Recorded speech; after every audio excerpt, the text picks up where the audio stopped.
guys আমি ওখানে বইছি একটু ভিডিও আপলোডিং করতেছি সন্ধ্যাবেলা মা ওখানে আজ দিয়ে খাইছে খাইয়ে সেরানি জুড়ে লাইছে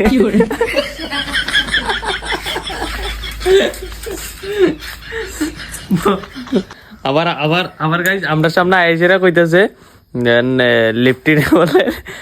যে ফ্লোটর আছে ভরাই লাইছে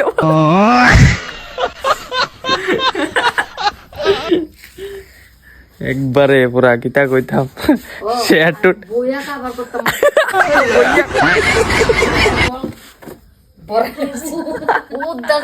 গাজর তুই খাইছি যে গাজর বেরিয়েছে গাজর খাইবানি তোমরা ইয়ে রাম গাজর করে বেরিয়েছে শেয়ার টু এরকম পার্টনার যারা বলতে সেরানি কয়েকদিন বাদে বাদে সেরানি ছুটে তার কাছে শেয়ার করো ভিডিওটা বাই বাই কিটা গাজর নিয়ে বেরিয়েছে